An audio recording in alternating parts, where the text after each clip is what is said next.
I need to ask you questions and just write down what you say on some kind of Google Doc or something. I was gonna record it so I could use it on Google Doc because it has a feature that is Mom's recording. Here's your questions, bud. I'm waiting for you to record. I am recording. Oh. So, number one, how did you feel during Desert Storm? Like during the war itself? Yes. Well, I was homesick. I was scared at times. I was really tired a lot of the time. I remember being tired all the time. What did it look like? Lots and lots of sand and dust. Now I understand why it was called the Desert Storm. Yeah, that's why it was called the Desert Storm. This is one of the questions, but what did it smell like? Well, it depended. It was like when battles and stuff were just over, it would smell like you'd smell stuff burning and stuff, and it stink really bad, especially if like people had been on fire. So, what made you want to get in the war? Military. Well, I didn't want to. I joined the army. I mean, what made you want to get into the military? Oh, okay. Well, it was going to help me pay for school and help me grow up. And a lot of my family had been in the military. My dad, my uncles, and my granddad.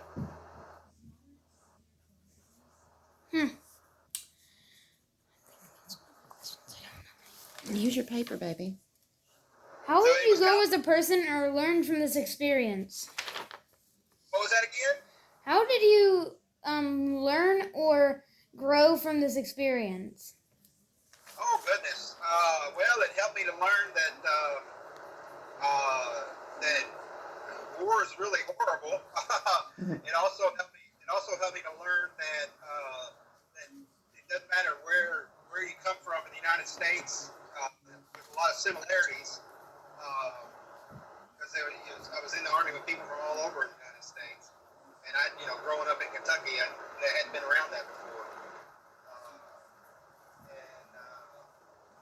I guess that's about it. I guess I also learned how far I could push myself.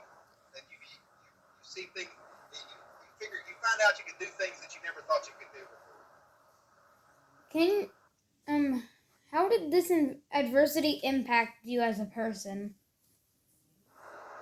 Well, I mean, you kind of, when you've been in a situation like that, when you come back, you have trouble kind of dealing with being around people that hadn't been there. It's, because like for a year you live a certain way and you talk a certain way and you're around a whole bunch of people that are all thinking the same thing, and then you come back and people who haven't been through that, they can't understand it, and they don't. Things are just different in it, and it makes it tough sometimes to kind of fit back in again. How did you respond, and how did others respond to it? Well, you were there. You mean while I was over there? Yeah. Like, how did you get through the, day to day? What did you do to kind of get through? Yeah, well, I mean, you make really good buddies, and you count on the people in your squad and in your platoon, and you get really close to them. And like we're having a reunion, and we're all getting together this summer in Gatlinburg this June. It's so you stay connected to them. And I haven't spoken to many of them in 20, 25 years, but as soon as I start talking to them, it's like you've always known them because you kind of got that experience together. And they're the ones that really help you get through it because you're all going through it together. You become kind of like a family. What did you? Please tell me about a little bit about the time and period and place. Well, it was 1990. The time, the place was, it was Saudi Arabia and Iraq, which was Saudi Arabia was very, very hot. I'd never been that hot. It was so hot that we had to try to sleep in the day and train at night, because if you trained in the day, everybody would get heat exhaustion and stuff. So that was really hard. And then Iraq wasn't near as sick. It was really, really dusty, and there wasn't many, wasn't a lot of trees and stuff. It was really bland. Not a place you'd want to hang out. I scared he had sand in his shoes all the time. Did you have sand in your shoes all the time from that experience? Yes. Yeah, you had sand everywhere, and you had to worry about scorpions. There were all kinds of scorpions all over the place. Did you get bit by one? Did you ever get bitten by one? Or No, I never got bitten by them. In fact, we used to catch them, and we would fight them, and we put them in like a shoebox and watch them fight each other.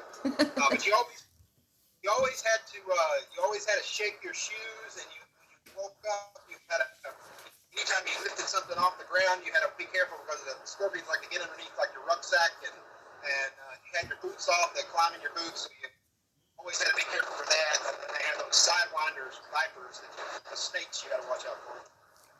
Well, that's pretty much all of the questions on this paper. So, Hey, Chris. Okay. I was gonna ask a few questions that maybe he forgot to ask. Did you hear me? Chris. What was that? I lost you there. Oh, can you hear me? Yeah, that's it. I was gonna ask you a couple questions that maybe he forgot to ask. Okay. Like, tell me about, we're talking about the day-to-day stuff.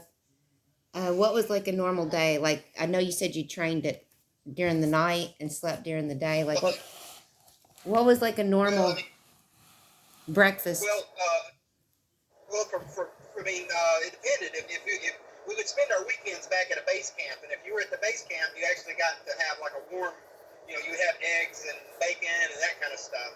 But during the week, we were always out in the desert. Before the war, we were out in the desert getting ready for the war. Mm-hmm. We would eat what's called MRE. It's dehydrated stuff and that kind of stuff. So you'd eat that during the week. And then, now when the war started, basically all we ate was MREs. Right. In fact, they ran out of MREs at one point, and we started getting like those removable tops of spaghettios and stuff. We were eating those with granola bars and that kind of stuff. And like physically, were you like exhausted all the time? You're sweating all the time? Yeah, you're always tired. And that's one of the things I remember. It's like anytime you got a chance to sleep, you took it, because there were many nights where you walked all night long, and then in the day it was so hot you couldn't sleep, and then so I remember being tired all the time. And on the weekends when we get to go back to that base, the building had air conditioning, so for like at least for two days you got to be inside some air conditioning and get to eat hot meals and sleep. I remember that was always a good time. Avery thought of another question. it may be a little personal, but He wanted to ask if any of your friends died or anybody in your camp. Nobody died. I had some people that I had a friend that got his foot blown off, and a guy got his arm blown off, but luckily nobody died. Okay. Any other questions you can think of? no. Good.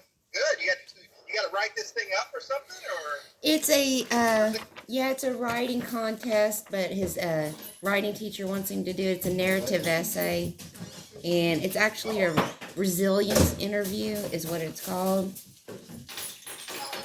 And you're supposed to tell him this: thank you for taking the time to speak with me. And Explain the role model and somebody that and others that you can learn from. He's supposed to explain that he's trying to be a role model and learn so that he can share that with others. Okay. And I guess if we come up with any other questions we forgot, then we'll just holler back at you. Holler at me. I'm on my Well, way home. today's the only day we have Hey, left son. for it. Oh yeah, he left. He waited till the last minute. That's what Bob called me and said that it was supposed to be like last week. And they It was, and with Andrew's birthday and Aiden's games, and life got in the way. All right. Well, hey, we'll see you guys then. We'll try to get together with you guys 1 or 2 times when we're in Gatlinburg. Okay, yeah, that'll be cool. Yeah, we're not going to be in Gatlinburg. We're going to be in Ware Valley, but you know, it's only maybe, I think it's 30 minutes from Ware Valley to Gatlinburg. Right. But you guys are going to be there from what? Sunday through, we're going up Sunday on the 3rd, I guess 4th, whatever. We'll be back on Thursday. We're leaving Thursday to come home. We'll get up there. We get up there Thursday. We're staying from the 3rd to the next Saturday, the 10th, I guess. So we'll be there the whole time. So, all right. Well, you guys, if I don't hear from you again, you guys be careful going there, and I'm sure I'll talk to you. Okay, thanks, Chris. Bye, guys. Hey, Dono. Yeah, did you see him walk in? Bye. What? No, I can't see anything. I guess because I'm driving and I'm doing it through the phone, I'm not getting a good connection. I can just hear you. Yeah. Oh, there you are. There's Avery. Yes, again. Hey, Avery. Hey. All right, guys. You take it easy. All right, bye-bye. Bye.